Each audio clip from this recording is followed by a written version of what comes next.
ಎಲ್ಲರಿಗೂ ನಮಸ್ಕಾರ. ನನ್ನ ಹೆಸರು ಡಾಕ್ಟರ್ ಶಿವಲಿಂಗಮೂರ್ತಿ ಅಂತ. ತುಮಕೂರು ವಿಶ್ವವಿದ್ಯಾನಿಲಯದ ವ್ಯಾಪ್ತಿಗೆ ಬರುವ ಸರ್ಕಾರಿ ಪ್ರಥಮ ದರ್ಜೆ ಕಾಲೇಜು ತುಮಕೂರು ಇಲ್ಲಿ ಕನ್ನಡ ಸಹ ಪ್ರಾಧ್ಯಾಪಕನಾಗಿ ಕರ್ತವ್ಯವನ್ನು ನಿರ್ವಹಿಸ್ತಾ ಇದ್ದೇನೆ. ಇಂದು ನಾನು BA ಸೆಕೆಂಡ್ ಸೆಮಿಸ್ಟರ್ಗೆ ಪಠ್ಯವಾಗಿರುವ ದರ ಬೇಂದ್ರೆಯವರ ಭಾವಗೀತ ಎಂಬ ಕವನವನ್ನು ವಿಶ್ಲೇಷಣೆ ಮಾಡ್ತಾ ಇದ್ದೇನೆ. ಹೊಸಗನ್ನಡ ಸಾಹಿತ್ಯದಲ್ಲಿ ಕಂಡುಬರುವಂತಹ ನವೋದಯ ಸಾಹಿತ್ಯ ಪಂಥ ಅತ್ಯಂತ ವಿಶಿಷ್ಟವಾದಂಥ ಸಾಹಿತ್ಯ ಪಂಥ. ಧಾರವಾಡ ಭಾಗದಲ್ಲಿ ಗೆಳೆಯರ ಬಳಗದ ಮೂಲಕ ಬೇಂದ್ರೆಯವರು, ಮೈಸೂರು ಭಾಗದಲ್ಲಿ ಕುವೆಂಪು ಮೊದಲಾದಂಥವರಿಂದ ಕೂಡಿದಂತಹ ಬಳಗ ಏನಿದೆ, ಈ ಎರಡು ಭಾಗಗಳಲ್ಲಿ ಮೂಡಿಬಂದಂಥ ನವೋದಯ ಸಾಹಿತ್ಯ ಅತ್ಯಂತ ವಿಶಿಷ್ಟವಾದಿ ವಿಭಿನ್ನವಾದಂಥ ನೆಲೆಯಿಂದ ಮೂಡಿಬಂದಿರುವಂಥದ್ದು. ಬೇಂದ್ರೆಯವರು ಕನ್ನಡದ ಕಾವ್ಯದ ಸಮೃದ್ಧಿಗೆ ಅನೇಕ ಜನ ಕವಿಗಳು ಕಾರಣರಾಗಿದ್ದಾರೋ ಅವರಲ್ಲಿ ಅತ್ಯಂತ ಮುಖ್ಯ ಪಾತ್ರವನ್ನು ವಹಿಸ್ತಾರೆ ಬೇಂದ್ರೆಯವರು. ಗರಿ, ಗಂಗಾವತರಣ, ನಾದಲೀಲೆ, ಉಯ್ಯಾಲೆ, ನಾಕುತಂತಿ, ಅರಳು ಮರಳು, ಕಾಮಕಸ್ತೂರಿ ಮುಂತಾದಂಥ ಕವನ ಸಂಗ್ರಹಗಳನ್ನು, ಮೇಘದೂತ, ಸಖಿಗೀತ ಮುಂತಾದಂಥ ಖಂಡಕಾವ್ಯಗಳನ್ನು, ಸಾಹಿತ್ಯದ ವಿರಾಟ್ ಸ್ವರೂಪ ಎಂಬ ವಿಮರ್ಶಾಕೃತಿಯನ್ನು, ಸಾಯೋ ಆಟ, ತಿರುಕರ ಪಿಡುಗು, ಗೋಲ್, ಜಾತ್ರೆ ಮುಂತಾದಂಥ ನಾಟಕಗಳನ್ನು ಕನ್ನಡ ಸಾಹಿತ್ಯಕ್ಕೆ ಕೊಡುಗೆಯಾಗಿ ಕೊಟ್ಟಂಥ ಮಹಾಕವಿ ಬೇಂದ್ರೆಯವರು. ಬೇಂದ್ರೆಯವರು ಗದ್ಯದ ಪ್ರಕಾರದಲ್ಲಿ ಕೃಷಿಯನ್ನು ಏನು ಮಾಡಿದ್ದಾರೆ, ಅದಕ್ಕಿಂತಲೂ ಮಿಗಿಲಾಗಿ ಅವರು ಕಾವ್ಯಕ್ಷೇತ್ರದಲ್ಲಿ ಮಾಡಿರುವಂತಹ ಕೆಲಸದಿಂದಾಗಿ ನಾಡಿನ ಬಹುಜನರಿಗೆ ಅವರು ಪ್ರಿಯವೂ ಮೆಚ್ಚುಗೆಯ ಕವಿಯೂ ಆಗಿದ್ದಾರೆ. ಇವರನ್ನು ಧಾರವಾಡದ ಆ ಭಾಗದಲ್ಲಿ ಬೇಂದ್ರೆ ಮಾಸ್ತರು, ಬೇಂದ್ರೆ ಕವಿಗಳು ಅಂತಲೇ ಕರೀತಾಯಿದ್ರು.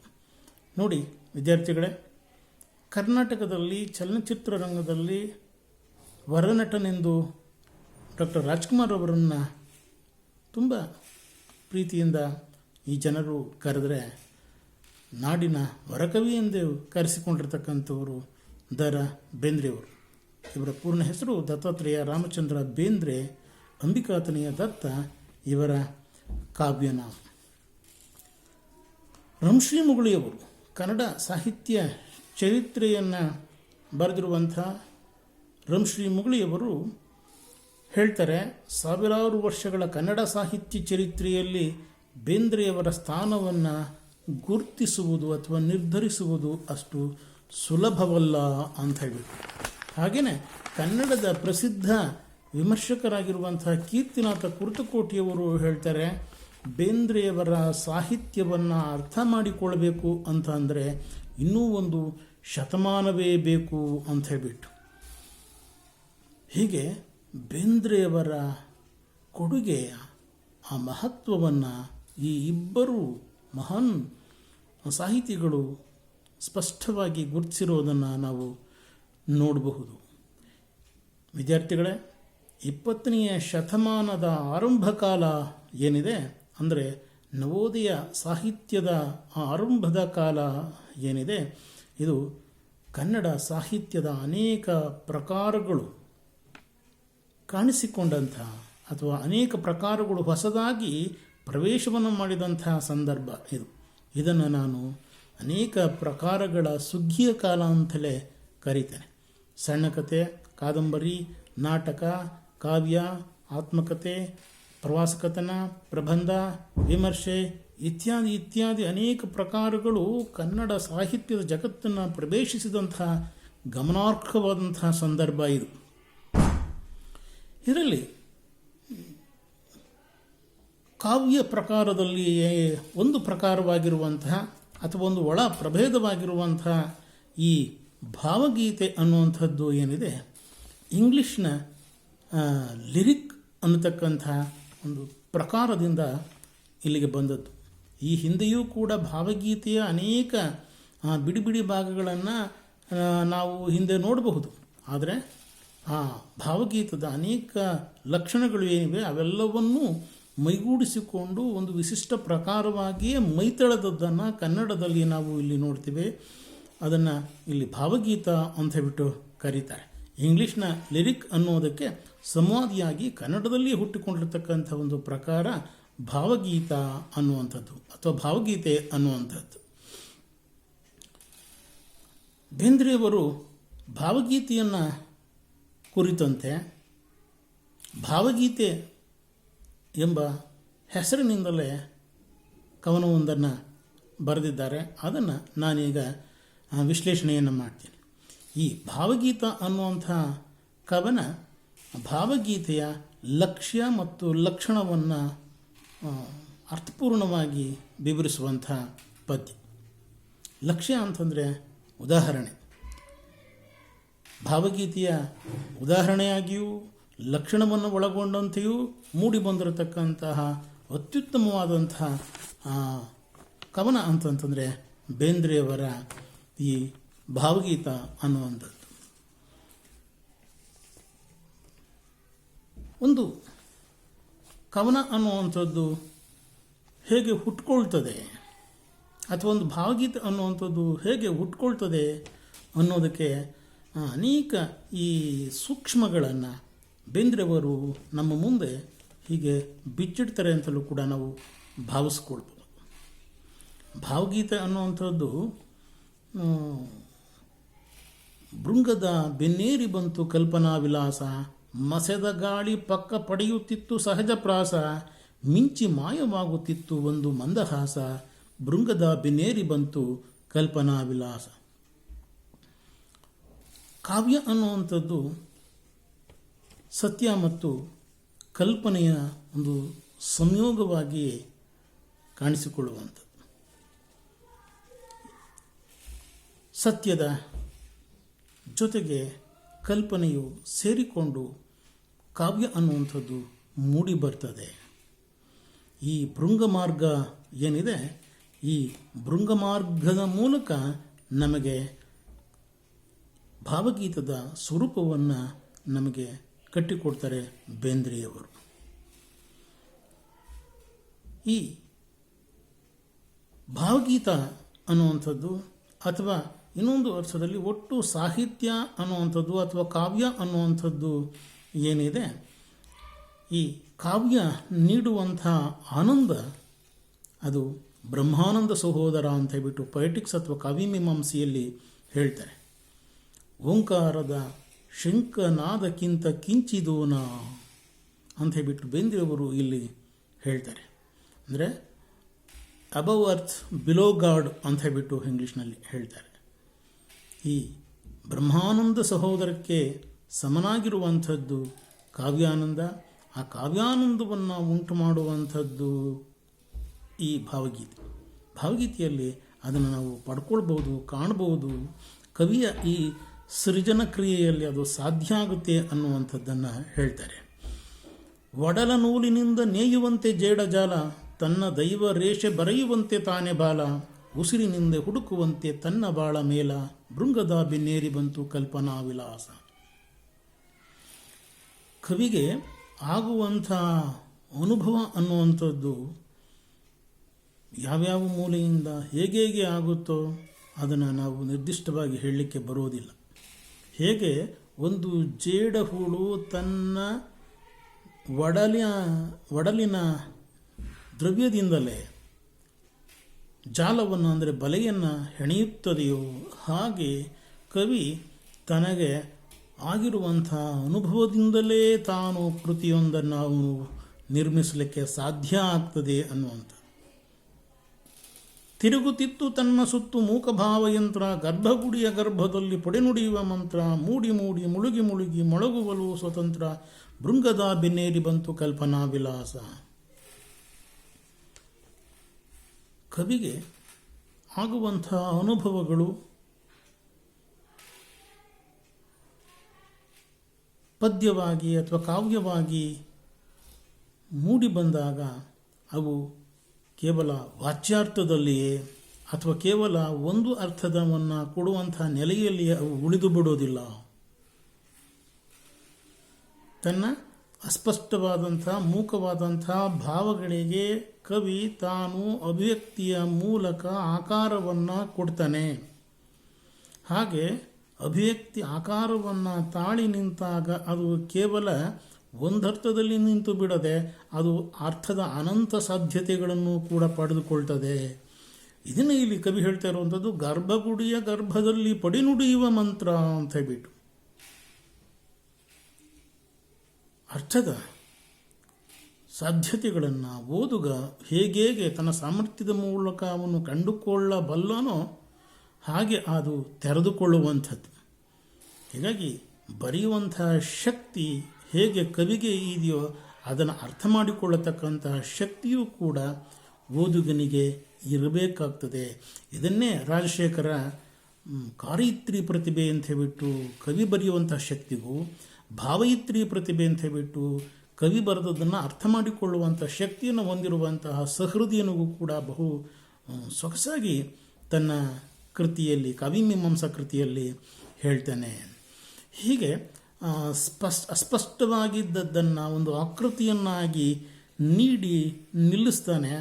ಅದು ಏನೆಲ್ಲ ಸೊಗಸು ಅಥವಾ ಸೌಂದರ್ಯವನ್ನು, ಒಂದು ಪರಿಮಳವನ್ನು, ಹೇಗೆ ಒಂದು ಬಳ್ಳಿಯಲ್ಲಿ ಹೂವು ಬಿಟ್ಟು ಅದು ಪರಿಮಳವನ್ನು ಚೆಲ್ಲುತ್ತೋ ಹಾಗೆ ಈ ಕೃತಿ ಅನ್ನುವಂಥದ್ದು ಸುಂದರವಾಗಿ ಅನೇಕರನ್ನು ಸೆಳೆಯುವಂಥ ಕೆಲಸವನ್ನು ಕೂಡ ಮಾಡ್ತದೆ. ಅದನ್ನೇ ಹೇಳ್ತಾನೆ ಕವಿ ಇಲ್ಲಿ, ಎಲ್ಲೆಲ್ಲೂ ಸೃಷ್ಟಿದೇವಿಗಿಟ್ಟ ಧೂಪ ಧೂಮ ಲಹರಿ ಲಹರಿ ಕಂಪಬಳ್ಳಿ ಚಿತ್ತರಂಗ ಭೂಮ ದಾಂಗುಡಿಗಳ ಬಿಡುತ್ತಲಿತ್ತು ಅರಳಲಿತ್ತು ಪ್ರೇಮ ಭೃಂಗದ ಬೆನ್ನೇರಿ ಬಂತು ಕಲ್ಪನಾ ವಿಲಾಸ ಅಂತ ನೋಡಿ. ಮುಂದುವರೆದು ಹೇಳ್ತಾರೆ ಬೇಂದ್ರೆಯವರು, ವಜ್ರಮುಖವ ಚಾಚಿ ಮುತ್ತುತ್ತಿತ್ತು ಹೂವ ನೀರ ಹೀರಿ ಹಾರುತ್ತಿತ್ತು ನೀರಸವ ಜಾವ ಅಯ್ಯೋ ನೋವೆ ಅಹಹಾಸಾವೆ ವಿಫಲ ಸಫಲ ಜೀವ ಭೃಂಗದ ಬೆನ್ನೇರಿ ಬಂತು ಕಲ್ಪನಾ ವಿಲಾಸ. ಕವಿಯೊಬ್ಬ ತಾನು ಪಡೆದುಕೊಂಡಂತಹ ಅನುಭವಗಳು ಏನಿವೆ, ಆ ಅನುಭವಕ್ಕೆ ಆಕಾರವನ್ನು ಕೊಟ್ಟು ತಾನ್ನ ಕೂಸಾಗಿ ಅಡಿಯುವಂಥ ಒಂದು ಸಂದರ್ಭ ಏನಿರ್ತದೆ ಅದು ಅಷ್ಟು ಸುಲಭವಾದದ್ದಲ್ಲ. ಹೇಗೆ ಹೆಣ್ಣೊಬ್ಬಳು 9 ತಿಂಗಳು ತನ್ನ ಗರ್ಭದಲ್ಲಿ ಇಟ್ಟುಕೊಂಡು ಮಗುವಿಗೆ ಜನ್ಮವನ್ನು ಕೊಡ್ತಾಳೋ ಹಾಗೆ ತನಗಾದಂತಹ ಅನುಭವವನ್ನು ಕವಿ ತನ್ನ ಕೂಸಾಗಿ ಕೃತಿಯೊಂದನ್ನು ಹಡಿಯುವಾಗ ಅವನಿಗಾಗುವಂತಹ ನೋವು ಕೂಡ ಅದು ವಿಶಿಷ್ಟವಾದದ್ದೇ. ಅದನ್ನೇ ಕುವೆಂಪು ಅವರು ಹೇಳ್ತಾರೆ, ಹೇಳಿದರೆ ಹಾಳಾಗುವುದು ಅನುಭವದ ಸವಿಯು, ಹೇಳದಿರೆ ತಾಳಲಾರನು ಕವಿಯು ಅಂತ ಹೇಳ್ಬಿಟ್ಟು. ಬೇಂದ್ರೆಯವರು ಇನ್ನೊಂದು ಪದ್ಯದಲ್ಲಿ ಹೇಳ್ತಾರೆ, ಎನ್ನ ಪಾಡೆನಗಿರಲಿ ಅದರ ಹಾಡನ್ನಷ್ಟೇ ನೀಡುವನು ರಸಿಕನಿಗೆ, ಕಲ್ಲು ಸಕ್ಕರೆಯಂಥ ನಿನ್ನೆದೆಯು ಕರಗಿದರೆ ಆ ಸವಿಯ ಹಣಿಸು ನನಗೆ. ಮತ್ತು ಶಿವರುದ್ರಪ್ಪನವರು ಒಂದು ಕಡೆ ಹೇಳ್ತಾರೆ ಏನಪ್ಪ ಅಂತಂದರೆ, ಹಾಸಾದ ಮಿಂಚಿಂದ ಬೀಸಿದ್ದ ಸೆರಗಿಂದ ಸೆಳೆದಂತೆ 2 ನೂಲು ಉಳಿದಾವ 4 ಸಾಲು ಅಂತ. ಅಂದರೆ ಕುವೆಂಪು ಅವರ ಮಾತುಗಳನ್ನೇ ಆಗಲಿ, ಬೇಂದ್ರೆಯವರ ಮಾತುಗಳನ್ನೇ ಆಗಲಿ, ಶಿವರುದ್ರಪ್ಪನವರ ಮಾತುಗಳನ್ನೇ ಆಗಲಿ ನಾವು ನೋಡಿದ್ರೆ ಕವಿಗೆ ಆಗುವಂಥ ಆ ಅನುಭವಗಳನ್ನು ಕೃತಿರೂಪದಲ್ಲಿ ತಾನು ಹಿಡಿದಿಡುವಂಥ ಆ ಕಾರ್ಯ ಏನಿದೆ ಅದು ಅಷ್ಟು ಸುಲಭವಾದದ್ದಲ್ಲ. ಏಕೆಂತಂದರೆ ಅದು ಆ ಕೃತಿಯ ರೂಪವನ್ನು ಧರಿಸುವಂಥ ಆ ಸಂದರ್ಭ ಏನಿದೆ ಅದು ಸಾಮಾನ್ಯವಾದದ್ದಲ್ಲ. ಕವಿಯೊಬ್ಬ ತಾನು ಕೂಸನ್ನು ಹಾಡಿತಾನೆ, ಆ ಕೂಸೆ ಆ ಕೃತಿ ಅದು ಸೊಗಸಾಗಿ ಇರಬೇಕು ಅಥವಾ ಅಂದವಾಗಿರಬೇಕು ಅನ್ನುವಂಥದ್ದನ್ನು ಇವನು ಬಯಸ್ತಾನೆ. ಹೀಗಾಗಿ ನೋಡಿ, ಗಾಳಿಯೊಡನೆ ತಿಳಿಯಾಡುತ್ತಾ ಅದರ ಓಟ ದಿಕ್ತಟಗಳ ಹಾಯುತ್ತಿತ್ತು ಅದರ ಬಿದಿಗೆ ನೋಟ, ನಕ್ಕ ನಗುವ ಚಕ್ಕಿಯೊಡನೆ ಬಳಸುತ್ತಿತ್ತು ಕೂಟ, ಭೃಂಗದ ಬೆನ್ನೇರಿ ಬಂತು ಕಲ್ಪನಾ ವಿಲಾಸ. ಹೇಗೋ ಆದ ಅನುಭವಗಳು ಹೀಗೆಯೇ ಮೂಡಿ ಬರಬೇಕು ಅನ್ನುವಂಥದ್ದಕ್ಕೆ ಇದು ಗದ್ಯದ ಬರವಣಿಗೆ ಅಲ್ಲ, ಪದ್ಯವಾಗಿ ಇದು ಮೂಡಿಬರುವಂಥ ಸಂದರ್ಭದಲ್ಲಿ ಹಾಗೋ ಹೀಗೋ ಹೇಗೋ ಆ ಕವಿಯ ಪ್ರತಿಭಾಶಕ್ತಿಯ ಮೂಲಕವಾಗಿ ಅದು ಒಂದು ರೂಪವನ್ನು ತಾಳಿಬಿಡ್ತದೆ. ಸ್ಪಷ್ಟವಾದ ರೂಪ ಭಾವಗಳು ಸ್ಪಷ್ಟ ರೂಪವನ್ನು ತಾಳಿ ಒಂದು ಆಕೃತಿಯಾಗಿ ನಿಂತುಬಿಡ್ತವೆ. ಅದು ದಿಕ್ಕುಗಳನ್ನು ಮೀರಿ ಬೆಳೆಯುವಂಥ ಒಂದು ಶಕ್ತಿ ಅದಕ್ಕೆ ಇರ್ತದೆ. ಕವಿಗೆ ಆದ ಅನುಭವಗಳು ಅಪಾರವಾದರೂ ಕೂಡ ಹಿಡಿತಕ್ಕೆ ಸಿಗುವಂಥದ್ದು ಸ್ವಲ್ಪವೇ. ಆದರೆ ಆ ಅನುಭವಗಳೆಲ್ಲವೂ ಕೂಡ ಹೀಗೆ ಎಲ್ಲವೂ ಆಯಿತು, ಆಕೃತಿಯನ್ನು ತಾಳಿತು ಅನ್ನತಕ್ಕಂಥ ಸಂತೃಪ್ತಿ ಯಾವ ಕವಿಗೂ ಕೂಡ ಇರೋದಿಲ್ಲ, ಇರಲಾರದೂ ಸಹ. ಅಂತೂ ಇಂತು ಪ್ರಾಣತಂತು ಹೆಣೆಯುತ್ತಿತ್ತು ಬಾಳ, ಅಲ್ಲಿ ಇಲ್ಲಿ ಚೆಲುವು ನಿಂತು ಹಾಕುತ್ತಿತ್ತು ತಾಳ, ಬಂತೆಲ್ಲಿಗೆ ಕೇಳುತ್ತಿದ್ದನಿ ಅನಂತ ಕಾಣ, ಭೃಂಗದ ಬೆನ್ನೇರಿ ಬಂತು ಕಲ್ಪನಾ ವಿಲಾಸ. ಹೇಗೋ ಇದು ಒಂದಕ್ಕೊಂದಕ್ಕೆ ಈ ಭಾವಗಳು ಹೆಣೆದು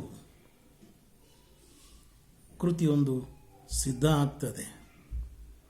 ಅದರ ಚೆಲುವೇ ಚೆಲುವು, ಅದರ ಓದುಗ ಕವಿಯೇ ಆಗ್ತಾನೆ.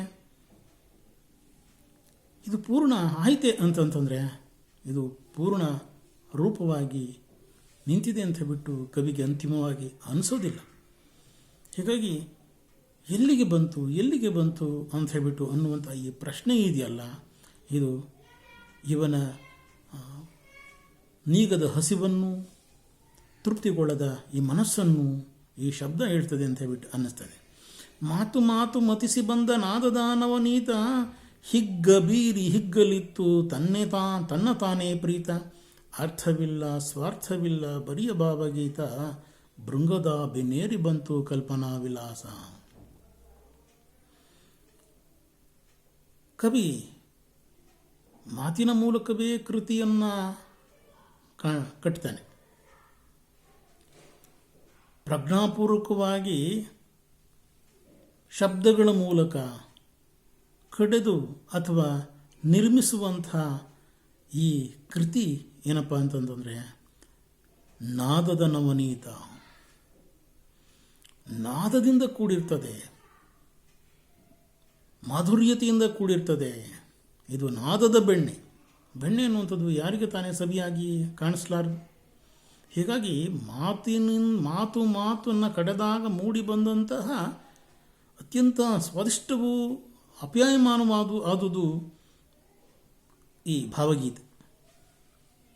ಹೀಗಾಗಿ ಈ ಕೃತಿಗೆ ಅರ್ಥವಿಲ್ಲ ಸ್ವಾರ್ಥವಿಲ್ಲ ಬರಿಯ ಭಾವಗೀತೆ ಅಂತ ಹೇಳ್ಬಿಟ್ಟು ಹೇಳುವಾಗ ಇದಕ್ಕೆ ಏನೊಂದು ಹಣದ ಬೆಲೆ ಇಲ್ಲ ಎಂದು ಅರ್ಥವಲ್ಲ.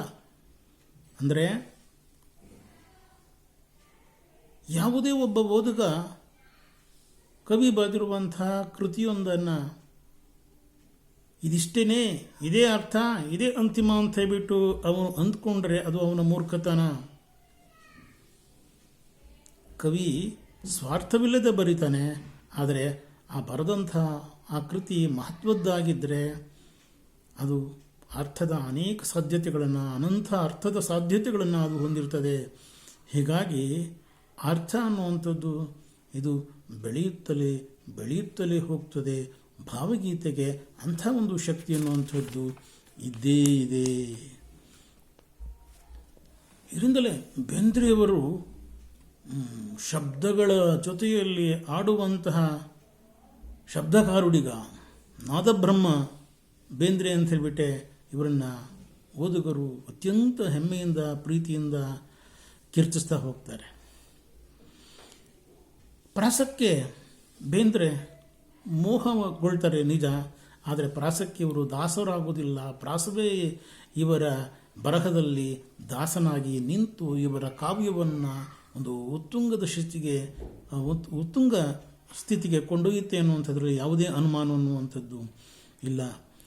ಹೀಗಾಗಿ ಭಾವಗೀತೆಯ ಸ್ವರೂಪ ಅನ್ನುವಂಥದ್ದು ಹೇಗಿರ್ತದೆ, ಭಾವಗೀತೆ ಅಂತಂದರೆ ಏನು ಅನ್ನುವಂಥದ್ದಕ್ಕೆ ಅತ್ಯಂತ ಸ್ಪಷ್ಟವೇ ಎನಿಸುವಂತಹ ಉತ್ತರವನ್ನು ತಮ್ಮ ಈ ಭಾವಗೀತ ಅನ್ನತಕ್ಕಂಥ ಪದ್ಯದಲ್ಲಿ ಬೇಂದ್ರೆಯವರು ಕೊಟ್ಟುಬಿಡ್ತಾರೆ. ಬೇಂದ್ರೆಯಂಥ ಒಬ್ಬ ಕವಿ ಕನ್ನಡ ನಾಡಿಗೆ ಸಿಕ್ಕಿರುವಂಥದ್ದೇ ಬಹಳ ದೊಡ್ಡ ಹೆಮ್ಮೆ ಅಂತ ಬಿಟ್ಟು ನಮಗೆ ಅನ್ನಿಸ್ತದೆ.